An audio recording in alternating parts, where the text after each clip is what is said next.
नमस्कार, 7 बजे 7 सवाल में आपका स्वागत है। मैं हूं आपके साथ नवजोत रंधावा। हिमाचल में कल रात भारी तबाही ने पिछले साल आई त्रासदी की याद ताजा कर दी। कल राज्य के 3 जगहों पर बादल फटने की घटनाओं में भारी तबाही हुई। ऐसे में हमारे आज के साथ सवाल देश में बाढ़ बारिश से मचे हाहाकार पर केंद्रित होंगे और हमारा आज का सबसे पहला सवाल है, हिमाचल में बादल फटने के बाद के हालात से कैसे निपटा जा रहा है। हिमाचल में 3 जगहों पर बादल फटा है। मंडी, शिमला और कुल्लू में बादल फटने से पहाड़ों पर नहीं समंदर बन गया है।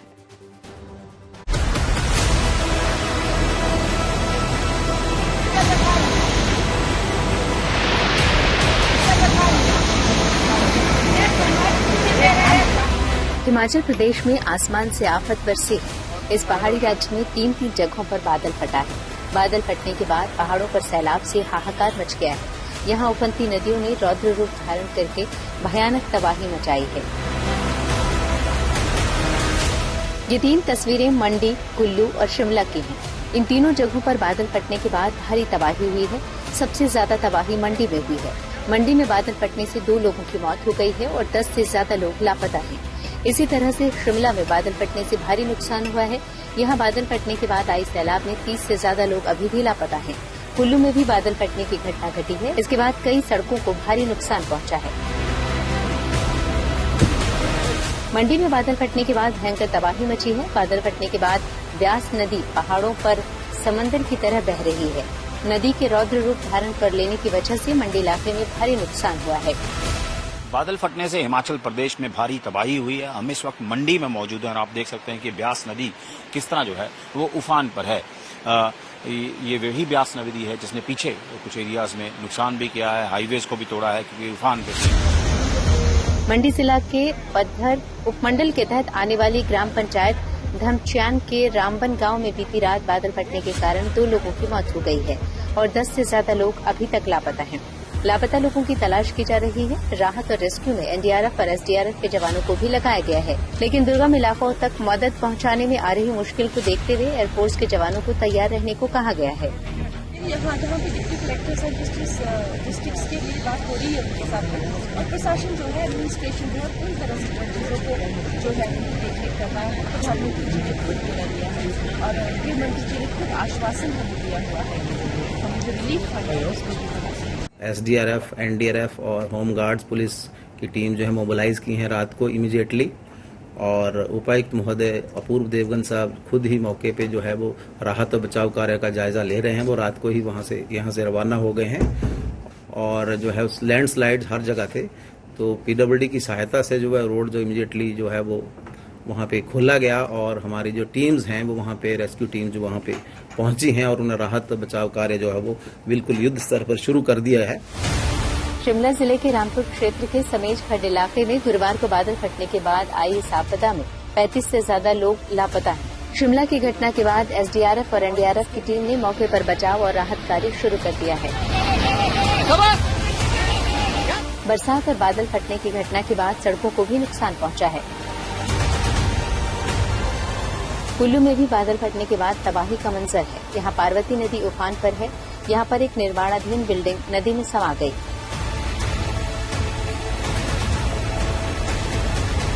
बादल फटने के बाद है इस पार्वती नदी में कितना फ्लो जो है वो अब तेज हो गया है। हालांकि जो नदी किनारे जो लोग थे अब उन्हें सुरक्षित स्थानों पर जाने की सलाह दी गई है और साथ ही जो कुछ जो इसके साथ जो नदी किनारे जो लगते इलाके थे वहां पे कुछ घर भी ढहे हैं। आप देख सकते हैं तस्वीरों में कि जिस तरह से ये सामने एक जो निर्माणाधीन बिल्डिंग थी जो अब पूरी तरह से क्षतिग्रस्त हो चुकी है। अभी कुछ समय पहले ही से बनाया गया था, लेकिन अब आज इस आई तबाही ने इस पूरे इलाके में तबाही मचाना शुरू कर दिया है। चिंता की बात यह है कि मौसम विभाग ने अगले 24 घंटों के लिए पहाड़ों पर भारी बारिश का अलर्ट घोषित किया है। इस बीच हिमाचल में चारों तरफ मचे हाहाकार के बाद मुख्यमंत्री सुखविंदर सुक्खू ने आज अधिकारियों के साथ एक बैठक की और राहत और बचाव कार्य तेज गति से चलाने का आदेश दिया। मनाली पूरे देश से कट चुका है क्योंकि बरसात में पूरे रोड्स वहाँ डैमेज हो चुके हैं और तकरीबन मंडी में भी एक जगह बहुत नुकसान हुआ है और रामपुर में एक जगह अभी तक जो रिपोर्ट्स मिली है उसमें क्लाउड बस्ट के कारण 35 लोग मिसिंग हैं। तो निश्चित रूप से 50 लोगों के मिसिंग होने की खबर है। इधर हिमाचल में बड़े पैमाने पर हुई तबाही के बाद आज गृह मंत्री अमित शाह ने राज्य के मुख्यमंत्री सुखविंदर सुक्खू से बात की और उन्हें हर संभव मदद का भरोसा दिलाया है। मंडी से असीम बस्सी के साथ कुल्लू से Manvinder Arora, good news today. Himachal के साथ साथ उत्तराखंड में भी बारिश पहाड़ों पर आफत बनकर टूटी है। यहां भी पौड़ी और टिहरी में बादल फटने के बाद भारी नुकसान हुआ है। यहां पर बादल फटने के बाद मची तबाही की वजह से चारधाम के यात्रियों को हेलीकॉप्टर से रेस्क्यू करना पड़ा। ऐसे में हमारा आज का दूसरा सवाल इसी से जुड़ा हुआ है। उत्तराखंड में क्लाउड बर्स्ट से कितना नुकसान हुआ है? बादल फटने की वजह से नदियों में उफान है। पहाड़ों पर भारी बारिश का असर अब मैदानी इलाकों पर भी दिखने लगा है। हरिद्वार में गंगा नदी खतरे के निशान से किसी भी समय पार कर सकती है।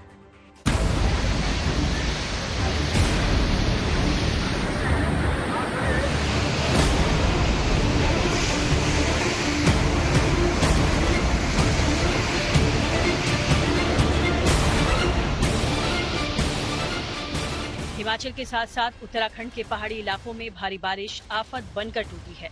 कल रात टिहरी जिले के घनसाली के जखनियाली मोयाल गांव में बादल फटने से भारी तबाही मची।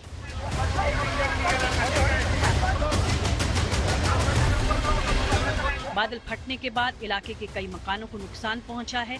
कई मकानों में मलबा घुस गया है। बादल फटने के बाद इस इलाके का संपर्क अन्य रास्तों से पूरी तरह से कट चुका है। मलबे की वजह से खेतों में लगी कई एकड़ फसल बर्बाद हो गई। कई जगहों पर पुल पुलिया पानी में समा चुके हैं। यहाँ हादसे में एक ही परिवार के 3 लोगों की मौत की भी खबर है। ये लगातार दूसरी बार हो गया है। जब 2014 में भी आपदा आई थी, उसमें हमारे 6 कैजुअल्टीज यहाँ पर हो गई थी, 6 ग्रामीणों की मौत हो गई थी। और आज जो 31 जुलाई 2024 को आया, उसमें एक ही परिवार के 3 लोगों की मौत हो गई। तो हमने लगातार प्रशासन से भी मांग कर रहे थे कि हमारे जो परिवार है यहाँ पर 14-15 के आसपास परिवार हैं, उनका पूर्ण रूप से विस्थापन किया जाए। घनसाली केदारनाथ को जोड़ने वाले पुल के आपदा की चपेट में आने के कारण चारधाम जाने वाले तीर्थ यात्रियों समेत कावड़ यात्रियों का भी चारधाम से संपर्क पूरी तरह कट चुका है। यहाँ फंसे श्रद्धालुओं को निकालने के लिए रेस्क्यू ऑपरेशन जारी है। एनडीआरएफ और एसडीआरएफ के जवान यात्रियों को एयरलिफ्ट कराने के लिए भी आपातकालीन हेलीपैड पर ले जा रहे हैं। मुश्किल काफी हुआ है, लेकिन मार्ग बनाने की कार्रवाई की जा रही है, तो काम चल रहा है। और जो लोग वहाँ पर दर्शन के लिए गए हैं, उनको वहाँ से निकाला जा रहा है। अभी काफी लोग निकाले जाते हैं और आगे निकाला जाएगा। जो लोग हैं सब सुरक्षित हैं। उत्तराखंड के मुख्यमंत्री पुष्कर सिंह धामी भी आज टिहरी जिले के घनसाली में आपदाग्रस्त इलाकों का निरीक्षण करने गए और आपदा प्रभावितों को हर संभव मदद देने का आश्वासन दिया। 10 साल बाद यहाँ पर आपदा की पुनरावृत्ति हुई है, इसका आकलन करने के लिए कहा है। यहाँ से जो भी आकलन होने के बाद यहाँ का विस्थापन किया जाएगा और विस्थापन के लिए सारी कार्रवाई करने को जिला एडमिनिस्ट्रेशन को कह दिया है। टिहरी के अलावा पौड़ी जिले के श्रीनगर विधानसभा के थलीसैंड ब्लॉक का चौथान पट्टी जैतीडांग भी भारी बारिश की चपेट में आया। यहाँ भी एक गांव में बादल फटा है। बादल फटने से खेतों को भारी नुकसान पहुंचा है। वहीं घरों के अंदर भी मलबा घुस गया है। बारिश की वजह से चौथान क्षेत्र की छोटी छोटी पुलिया इस सैलाब में नदी में समा गई। पौड़ी में रात में करीब 9-9:30 बजे के आसपास से क्लाउड बर्स्ट की सूचना मिली है। ये मदरों और ज्योति चक ये 2 गांव हैं और वहाँ पर 8-10 घरों में मलबा आया है। तो जो टीम वहाँ पर पहुँच गई है और करीब 1 गाय की और 4-5 छोटे बकरियों की वहाँ बताई जा रही है कि इनकी मृत्यु हुई है। पहाड़ों पर हुई भारी बारिश का असर मैदानी इलाकों पर भी दिख रहा है। पहाड़ से होकर आ रही गंगा का जलस्तर हरिद्वार में अब बढ़ता दिखाई दे रहा है। हालांकि अभी गंगा खतरे के निशान से नीचे बह रही है। हरिद्वार में गंगा के बड़े जलस्तर में एक ट्रक बहते हुए नदी में समा गया।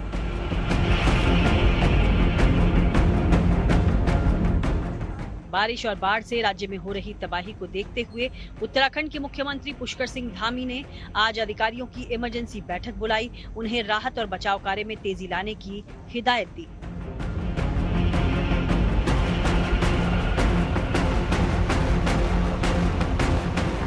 उत्तराखंड में आसमानी आफत के बीच मौसम विभाग ने अगले 24 घंटों तक राज्य में भारी बारिश का अलर्ट दिया है। यानी इस राज्य में छाए संकट के बादल फिलहाल थमते दिखाई नहीं दे रहे। टिहरी से प्रवीण सेमवाल और हरिद्वार से मुदित अग्रवाल के साथ bureau report, good news today. पहाड़ों पर बरसती आफत ने अधिकारियों को चिंता में डाल दिया है। बारिश और बादल फटने की घटनाओं के बाद हिमाचल और उत्तराखंड सरकार राहत और बचाव के अभियान में जी जान से जुटी हुई है, लेकिन मौसम विभाग के अनुमान ने उनकी नींद उड़ा दी है। ऐसे में हमारा आज का तीसरा सवाल इसी से जुड़ा हुआ है। पहाड़ों को लेकर मौसम विभाग की क्या है भविष्यवाणी, इसके बारे में हमारे संवाददाता मनीषा लड्डा ने बात की IMD के साइंटिस्ट डॉक्टर नरेश कुमार से। देखिए, होता क्या है कि जब मानसून ट्रफ जैसे कल इवनिंग में हो गया, शिफ्ट नॉर्थवर्ड हो गया, फुटहिल्स के पास चला जाता है, उस समय हिमालय में ज्यादा रेनफॉल होती है। वो कल हुआ काफी रेनफॉल। अब इसके बाद थोड़ा ये शिफ्ट हो गया, लेकिन इसके साथ ही जहां भी एक सर्कुलेशन पैटर्न बना हुआ है पंजाब के साथ, इसलिए आपको क्लाउड दिख रहा है। उसके लिए आज के लिए भी हमारा अलर्ट है। आज भी हम एक्सपेक्ट करें कि वहां वेरी हैवी से ज्यादा रेनफॉल हिमाचल उत्तराखंड में हो सकती है। इसके बाद आने वाले दिनों में जब ये सर्कुलेशन बनता है तो ये हवाएं जनरली उत्तराखंड तक जाती हैं। वहां पे आने वाले दिनों में भी वेरी हैवी से ज्यादा रेनफॉल 12 से 20 सेंटीमीटर रेनफॉल आने वाले दिनों में भी हो सकता है। वायनाड में मौत का आंकड़ा 250 पार कर चुका है और अभी भी यहां पर 200 से ज्यादा लोग लापता हैं। ऐसे में लोगों को तलाशने में सेना और NDRF के जवान पूरी कोशिश कर रहे हैं। यहां मलबों से जिंदगियां तलाशने का काम जोर शोर से चल रहा है। हमारा आज का चौथा सवाल इसी से जुड़ा हुआ है। वायनाड में कहां तक पहुंचा है रेस्क्यू का काम? मलबे में अपने परिजनों को ढूंढते लोग राहत में जुटे जवानों से अपने प्रियजनों को के निकल जाने की गुहार लगा रहे हैं।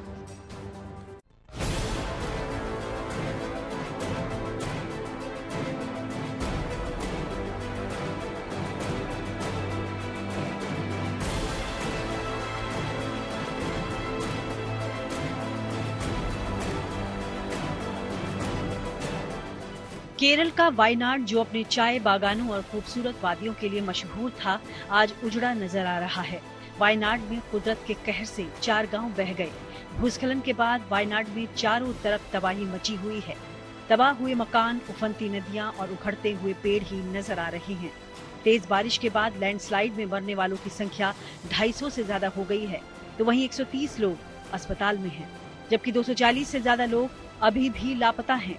मलबे में फंसे लोगों को निकालने के लिए मोर्चे पर 1500 से ज्यादा जवान तैनात हैं। हर किसी की कोशिश यही है कि जो लोग कहीं फंसे हैं उन्हें सुरक्षित बचा लिया जाए। भूस्खलन के बाद तबाही की ये तस्वीरें दिल दहला देने वाली हैं, लेकिन हमारे सेना के जवान वायनाड में बड़े पैमाने पर रेस्क्यू ऑपरेशन चला रहे हैं। दिन हो या रात, हर वक्त जल, थल और वायु सेना के जवान मलबे में फंसे लोगों को बाहर निकाल रहे हैं और इन लोगों को राहत सामग्री पहुंचाई जा रही है। वहीं NDRF और SDRF के जवान भी मोर्चे पर तैनात हैं। कहीं मानव ब्रिज बनाकर तो कहीं रस्सी की मदद से जिंदगी बचाने का मिशन जारी है। अब तक 3000 से ज्यादा लोगों को इस कुदरती आपदा के बाद से बचाया गया है और सभी लोगों के लिए अलग अलग 45 कैंप बनाए गए हैं, जिनमें 3000 से ज्यादा लोगों ने शरण ली हुई है। एक तरफ कैंप में ठहरे लोगों का ध्यान रखा जा रहा है, तो दूसरी तरफ सेना और दूसरी एजेंसियां लगातार मलबे के ढेर में जिंदगियां तलाशने में जुटी हुई हैं।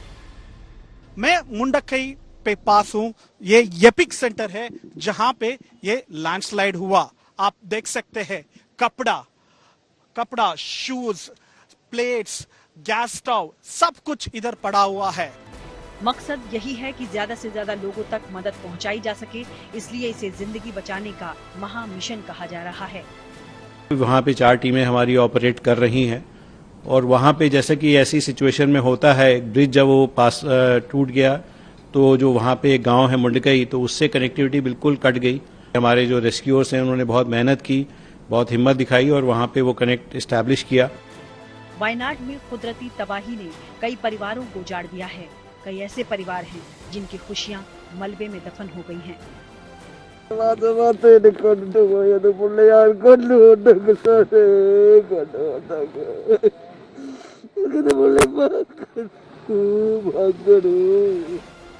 वायनाड में हुई तबाही ने परिवार के परिवार खत्म कर दिए हैं। यहाँ ऐसे न जाने कितने लोग हैं जिन्होंने अपने परिवार के लोगों को, अपने प्रियजनों को खो दिया है। इन लोगों से मिलने और संवेदना व्यक्त करने के लिए केरल के मुख्यमंत्री भी पहुंचे और इस बीच वायनाड पहुंचकर मुख्यमंत्री पिनराई विजयन ने लंबी चौड़ी बैठक की। चीफ मिनिस्टर पिनराई विजयन ने भी ये साइट अभी थोड़ी देर पहले विजिट किया, लेकिन उनको भी ये बारिश की वजह से वापस जाना पड़ा क्योंकि ये बहुत रिस्की है। इधर लैंडस्लाइड साइट में आना बहुत रिस्की है। वहीं इस बीच केंद्रीय मंत्री जॉर्ज कुरियन भी वायनाड पहुंचे और वायनाड से पूर्व सांसद राहुल गांधी और उनकी बहन कांग्रेस महासचिव प्रियंका गांधी वाड्रा भी वायनाड गईं। दोनों नेता वायनाड जिले के भूस्खलन प्रभावित इलाकों में गए और वहां राहत शिविर में लोगों से मुलाकात की। वायनाड भी बारिश की वजह से रेस्क्यू ऑपरेशन में थोड़ा समय लग रहा है। मौसम विभाग की माने तो आने वाले कुछ दिनों तक वायनाड समेत दक्षिण भारत में भारी बारिश होने की आशंका है। अभी मॉनसून एक्टिव कंडीशन में है और अगले 3-4 दिन की बात करें, सेंट्रल इंडिया और नॉर्थ ईस्ट इंडिया में एक्टिव मॉनसून कंडीशन रहेगा। वायनाड में हालात कैसे भी हों, देवदूत बने जवान बचाव कार्य में जुटे हैं और तेजी से रेस्क्यू किया जा रहा है। वायनाड से सगाई राज और शिबी मोल केजी के साथ bureau report, good news today. Wayanad में जिस तरह की तबाही हुई है उससे लोगों तक पहुंचना बचाव कर्मियों के लिए एक बड़ी चुनौती बन गया है, लेकिन एनडीआरएफ के जवानों ने न केवल वायनाड बल्कि हिमाचल और उत्तराखंड में भी राहत और बचाव के कार्यों में अपनी पूरी ताकत झोंक दी है। ऐसे में हमारा आज का 5वां सवाल इसी से जुड़ा हुआ है। सवाल यह है कि वायनाड में बचाव दल के सामने क्या मुश्किलें आ रही हैं। हमारे संवाददाता जितेंद्र बहादुर सिंह ने एनडीआरएफ के डीआईजी ऑपरेशन मौसम शहीदी से बात की। एनडीआरएफ के कंट्रोल रूम में मौजूद हूं और यहाँ पर आप देखिए कि किस तरीके से एनडीआरएफ ने तैयारी की है और लगातार हर एक जगह की जो स्थिति है उसको मॉनिटर किया जा रहा है और यहाँ से नजर रखी जा रही है। हमारे साथ इस पर बातचीत करने के लिए मौजूद हैं एनडीआरएफ के डीआईजी ऑपरेशंस मोहसिन सहेदी। सर, सबसे पहले जो केरल के वायनाड में जो स्थिति हुई है वहाँ वर्तमान में क्या सिचुएशन बनी हुई, किस तरीके से रेस्क्यू ऑपरेशन चल रहा है? देखिए, वायनाड में अभी राहत एवं बचाव कार्य चल रहा है। एनडीआरएफ की 4 टीमें वहां पर मौजूद हैं। इसके अलावा आर्मी के इंजीनियरिंग रेजिमेंट हैं जो हिमाचल प्रदेश में भी बादल फटने के बाद रामनगर के इलाके में काफी तबाही देखी जा रही है। वहां पर एनडीआरएफ की कितनी टीमें लगाई गई हैं और किस तरीके से रेस्क्यू ऑपरेशन चल रहा है? जी, एनडीआरएफ की कुल 14 टीमें आपके मौजूद हैं हिमाचल में। इसके साथ ही टिहरी में भी उत्तराखंड के लिए किस तरीके से डिप्लॉयमेंट है और वहां पर कैसे आप लोग रेस्क्यू ऑपरेशन कर रहे हैं? देखिए, उत्तराखंड में भी हमारी एक फुल्ली डेडिकेटेड यूनिट उत्तराखंड के लिए सैंक्शन की गई है। 15 बटालियन एनडीआरएफ जो सिर्फ उसी स्टेट में तैनात है और अलग अलग जगहों पर इनकी प्रीपोजिशनिंग भी है, जिसमें अभी 4 धाम यात्रा चल रही है, उसके लिए भी हमें डिप्लॉय किया गया है। पहाड़ों के साथ साथ मैदानों में भी भारी बारिश देखने को मिल रही है। जयपुर में भारी बारिश के बाद कई इलाके जलमग्न हो गए। इसी जलभराव में जयपुर में दिल्ली जैसा हादसा भी हुआ, जिसमें बेसमेंट में पानी घुस जाने की वजह से एक ही परिवार के 3 लोगों की डूबने से मौत हो गई। हमारा आज का 6ठा सवाल इसी से जुड़ा हुआ है। सवाल ये है कि जयपुर में बारिश कैसे बनी जानलेवा। हमारे संवाददाता शरत ने आज रेस्क्यू के दौरान उस जगह का जायजा लिया जहां पर 3 लोगों की मौत हुई। जयपुर में हुई भारी बारिश की वजह से जिस तरह से तबाही आई है, देख सकते हैं ये घर है और इस घर के अंदर कहा जा रहा है कि एक बच्ची और 2 लोग यहाँ पर फंसे हुए हैं, ये डूब गए हैं। और ये देखिए किस तरह का इलाका है जहाँ पर बेसमेंट के नीचे, ये खुद मकान नीचे बेसमेंट बना हुआ और बेसमेंट के नीचे भी बेसमेंट है जिसके अंदर 8 फीट से ज्यादा पानी भरा हुआ है और उसके अंदर 3 लोग फंसे हुए हैं और इस तरह से मोटर के जरिए पानी निकाला जा रहा है। सुबह 6:30 बजे से पानी निकालने का काम जारी है। इसमें 3 लोग बताया जा रहा है कि फंसे हुए हैं। लगभग 2-3 घंटे हो गए सर हमें। क्या खबर, क्या बताया जा रहा है? इसमें लगभग 3 डेड बॉडीज बताई जा रही है जो सुबह 5-6 बजे के लगभग वो पानी पूरा फुल होने के कारण ये लोग अंदर फंस गए इसमें। इसके बाद में हम लोग आकर के यहाँ रेस्क्यू शुरू किया। दिल्ली में भारी बारिश के बीच संसद की नई बिल्डिंग से पानी टपकने का एक वीडियो वायरल हो रहा है। आज विपक्षी नेताओं ने वीडियो को सोशल मीडिया पर शेयर करके सरकार को घेरा। हमारा आज का 7वां सवाल इसी से जुड़ा हुआ है। सवाल यह है कि बारिश में संसद की नई बिल्डिंग पर क्यों उठ रहे हैं सवाल। आइए हम आपको सुनवाते हैं इस मुद्दे पर क्या कह रहे हैं सियासी दल।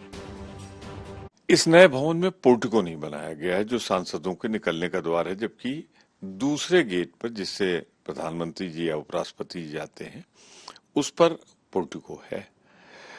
चलिए बारिश में भीगते हुए चले जाते। नीचे जब सीढ़ियों से पैर रखा तो उसमें मैं कह सकता हूँ लगभग 1 फीट के आसपास पानी था। देखो ऐसा है कि इन लोगों की जो है वो मानसिक संतुलन लीक हो गया है।